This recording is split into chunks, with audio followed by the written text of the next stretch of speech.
निधि को लगता था कि उसके घर की छत के ऊपर का आसमान का टुकड़ा केवल उसी का है। बचपन से लेकर आज तक वह उसके साथ अपना सुख दुख बांटती आई है। खिलौनों से खेलना बंद करके जब वह कॉलेज की किताबों तक पहुंची तो यह आसमान का टुकड़ा उसके साथ साथ चलता रहा। फिर जब चाचा जी ने उसका हाथ किसी अजनबी के हाथ में थमाकर उसे विदा कर दिया, तब भी यह आसमान का नन्हा टुकड़ा चोरी चोरी उसके साथ चला आया। तब निधि को लगा कि वह ससुराल अकेली नहीं आई, कोई है उसके साथ। उस भरे पूरे परिवार में पति के प्यार की संपूर्ण अधिकारिणी होने पर भी उसके हृदय का कोई कोना इन सारे सामाजिक बंधनों से परे नितांत खाली था और उसे वह अपनी कल्पना के रंगों से इच्छानुसार सजाती रहती थी। निधि के माता पिता बचपन में ही चल बसे थे। माँ की तो उसे याद भी न थी।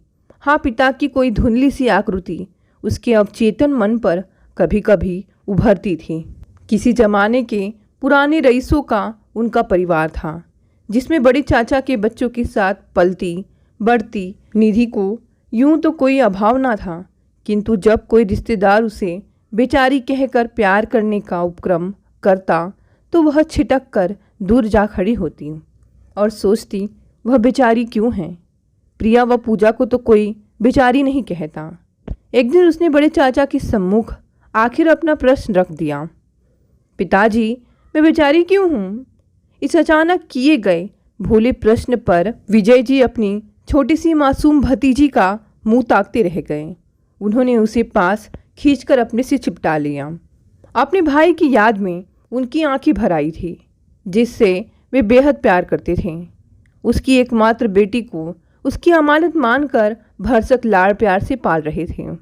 चाची जी भी स्नेहमयी महिला थी, किंतु जब वे अपनी दोनों बेटियों को अगल बगल लिटाकर अपने साथ सुलाती तो दूर खड़ी निधि उदास आंखों से उनका मुंह देखती। उस पर आते जाते रिश्तेदार निधि के मुंह पर ही कह जाते, अभी तो इसका बोझा भी उतारना होगा। बिन माँ बाप की बेटी ब्याहना आसान है क्या? और टुकुर टुकुर ताकती वह उन रिश्तेदारों के पास भी न फटकती। अपनी किताबें समेटकर निधि छत पर जा बैठती। नन्ही मुन्नी प्यारी प्यारी कविताएं लिखती, चित्र बनाती, जिनमें बादलों के पीछे छिपे उसके बाबूजी और माँ उसे प्यार से देख रहे होते। इस तरह अपनी कल्पनाओं के जाल में उलझी सिमटी निधि बड़ी होती रही। वह अधिक सुंदर तो ना थी, किंतु उसके भोलेपन का आकर्षण अनायास ही लोगों को अपनी ओर खींच लेता था। बड़ी बड़ी आंखों में मानो सागर लहराता था। फिर एक दिन विजय जी के पुराने मित्र अमरनाथ ने अपने छोटे भाई के लिए निधि को मांग ही लिया।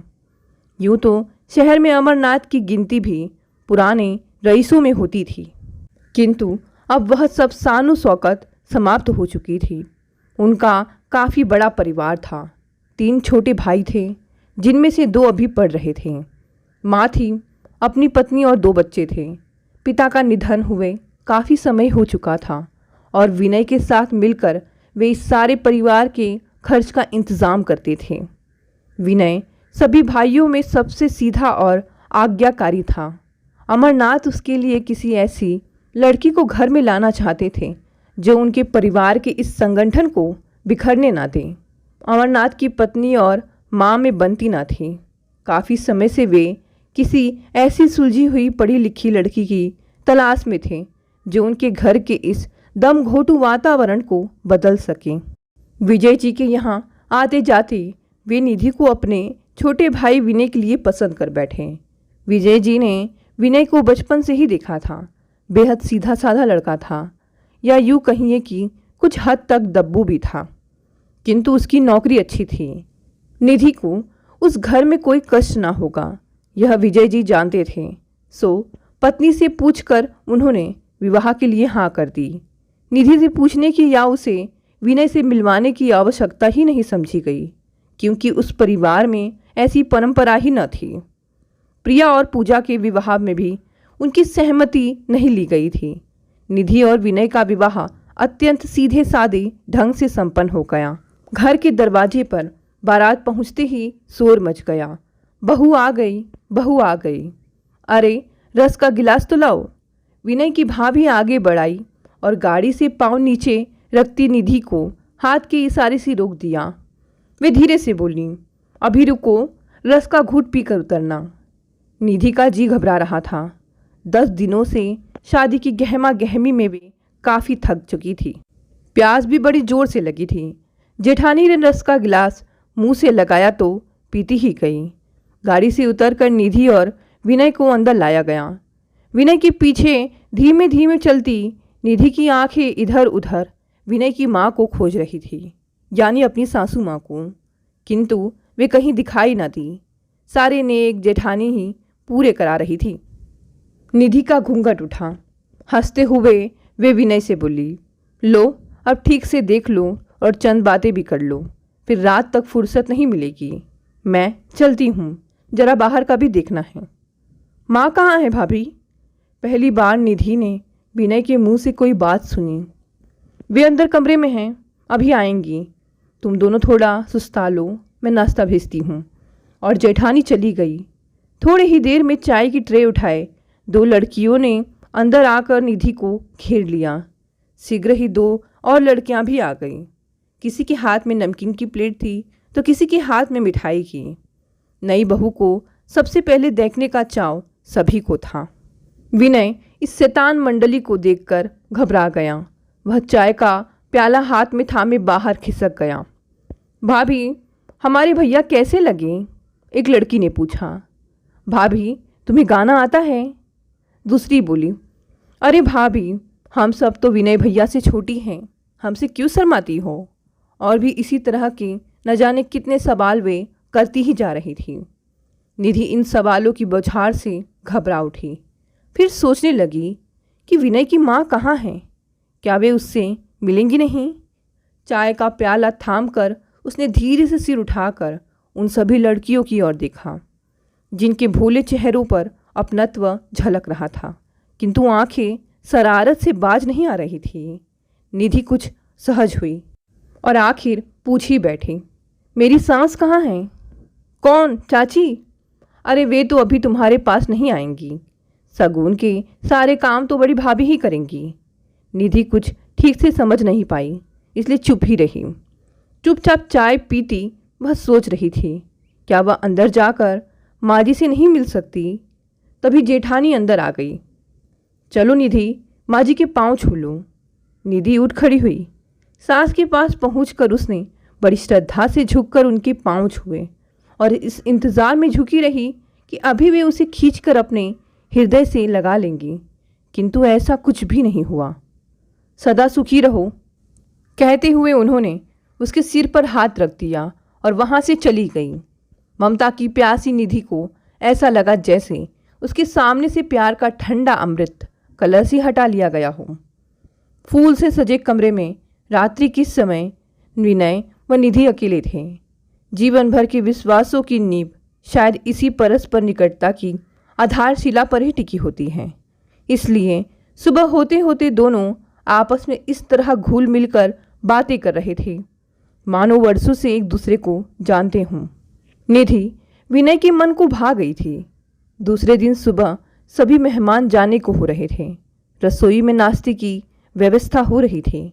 शायद उसे भी काम में हाथ बटाना चाहिए, मन ही मन निधि अपने आप से कह रही थी।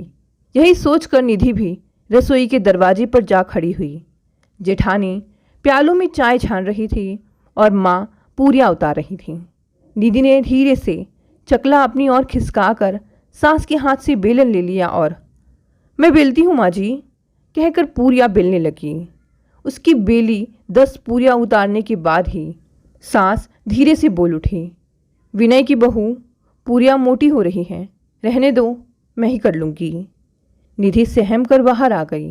रात को निधि ने विनय के कंधे पर सिर टिकाकर 2 दिन से अपने हृदय में मथ रहे प्रश्न को पूछ ही लिया, माँ जी मुझे पसंद नहीं करती क्या? विनय इस बेतुके किंतु बिना किसी बनावट के किए गए सीधे प्रश्न से चौंक उठा। क्यों, क्या हुआ? माँ जी मुझसे प्यार से बोलती नहीं, ना ही मुझे अपने से चिपटा कर प्यार किया। भाभी ने तो प्यार किया लेकिन माँ जी ने नहीं। निधि के दोनों हाथ थाम कर वह बोला, माँ को समझने में तुम्हें अभी कुछ समय लगेगा। वैधव के सूनेपन ने ही उन्हें रूखा बना दिया है। उस पर भाभी के साथ कुछ न कुछ खटपट चलती ही रहती है। इसी कारण माँ जी अंतर्मुखी हो गई हैं, किसी से अधिक बोलती नहीं। कुछ दिन तुम्हारे साथ रहकर शायद वे बदल जाए। मैं पूरी कोशिश करूँगी। और अपने आप में हल्का महसूस करते हुए निधि विनय से सटकर सो गई। दूसरे दिन सुबह विनय के बड़े भाई एवं भाभी भी बच्चों सहित लौट गए और दो सबसे छोटे भाई जो विनय के पास रहकर पढ़ाई करते थे अपनी पढ़ाई में व्यस्त हो गए। विनय ने 1 सप्ताह की छुट्टी ले ली थी। निधि सोच रही थी कि शायद वे दोनों कहीं बाहर जाएंगे, किंतु विनय ने उससे बिना कुछ छिपाए अपने मन की बात उसके सामने रख दी। माँ जी और दोनों छोटे भाइयों को अकेला छोड़कर हमारा घूमने जाना उचित नहीं। निधि खुशी खुशी पति की बात मान गई थी। उसे तो वैसे भी अपने दोनों छोटे देवर बहुत प्यारे लगते थे। मायके में बहनें तो थीं, लेकिन छोटे भाई नहीं। हृदय के किसी कोने में छिपा यह अभाव भी मानो पूरा होने को था, किंतु वे दोनों तो उससे इस कदर शर्माते थे कि दूर दूर से केवल देखते भर रहते थे। कभी निधि से आंखें मिल जाती तो शर्मा कर मुँह छिपा लेते। तभी निधि हंस कर रह जाती और सोचती कभी तो उससे खुलेंगे। एक दिन निधि को अवसर मिल ही गया। दोपहर का समय था। विनय किसी काम से बाहर गए हुए थे और माँ पड़ोस में किसी से मिलने गई हुई थी। अचानक दोनों देवर सोनू और मोनू किताबें उठाए स्कूल से वापस आ गए। माँ, जल्दी से खाना दो, स्कूल में छुट्टी हो गई है, अब हम मैच खेलने जा रहे हैं। किताबें पटक कर दोनों रसोई में आ धमके, किंतु वहाँ माँ को ना पा दोनों पलटे तो दरवाजे पर भाभी खड़ी थी, हंसती मुस्कुराती। मैं खाना दे दूँ? निधि ने हंस कर पूछा तो दोनों सकुचा कर बोले, नहीं, माँ ही दे देंगी। वे कहाँ गई हैं? पड़ोसी में किसी से मिलने गई हैं। उन्हें तो मालूम नहीं था कि आप दोनों आने वाले हैं। चलिए, मैं गरम गरम पराठे सेक देती हूँ। निधि ने रसोई में रखी छोटी सी मेज पर प्लेटें लगा दी। सुबह सुबह जल्दी से सब यहीं इसी मेज पर खा पीकर भागते थे। निधि ने फ्रिज से सब्जी निकाल कर गर्म की। कटा हुआ प्याज, हरी मिर्च, अचार सब कुछ मेज पर रखा। फ्रिज में दही दिखाई दिया तो उसका रायता भी बना दिया। ये सारी तैयारी देख सोनू व मोनू कूद कर मेज के पास आ धमके। जल्दी जल्दी गरम पराठे उतार कर देती। भाभी से खाना खाते खाते उनकी अच्छी खासी दोस्ती भी हो गई थी। स्कूल के दोस्तों का हाल, मैच में किसकी टीम अच्छी है, कौन सा टीचर अच्छा है, कौन नहीं, आदि सब खबरें निधि को मिल गई। उसने उन्हें अपने मायके के किस्से सुनाए, प्रिया और पूजा के साथ होने वाले छोटे मोटे झगड़े और फिर छत पर बैठकर उसका कविताएं लिखना। सब कुछ सोनू मोनू को पता चल गया। अरे वाह भाभी, तुम कविता लिखती हो? तब तो तुम हमें हिंदी भी पढ़ा सकती हो। सोनू उत्साहित होकर बोला। हाँ हाँ, क्यों नहीं, अपनी किताबें मुझे दिखाना, हिंदी तो मेरा प्रिय विषय है। कॉलेज में तो। और निधि बोलते बोलते सहसा रुक गई, क्योंकि चेहरे पर अजीब सा भाव लिए माँ जी दरवाजे के पास खड़ी थी। निधि से कुछ न कह वे अपने दोनों बेटों से बोली, तुम दोनों मेरे आने तक रुक नहीं सकते थे? सोनू और मोनू को तो मानो सांप ही सूंघ गया। माँ के चेहरे का यह कठोर भाव उनके लिए नया था। भाभी से खाना मांगकर उन्होंने क्या गलती कर दी है समझ ना सके। हाथ का कौर हाथ में ही पकड़े खामोश रह गए। पल दो पल तो निधि भी चुप ही रही, फिर हौले से बोली, ये दोनों तो आपको ही ढूंढ रहे थे। आप तो नहीं थी तो मैंने सोचा मैं ही खिला दूं। क्यों, क्या घर में फल, डबल रोटी कुछ भी नहीं था जो पराठे सेकने पड़े? माँ ने तल्खी से पूछा। ऐसा नहीं है माँ जी, मैंने सोचा बच्चे हैं, जोर की भूख लगी होगी, इसलिए बना दिए। तुम्हारे बच्चे तो नहीं है ना? मैं खुद ही निबट लेती आकर। कही गई सास की यह बात निधि को मानो अंदर तक चीर गई। क्या सोनू मोनू उसके कुछ नहीं लगते?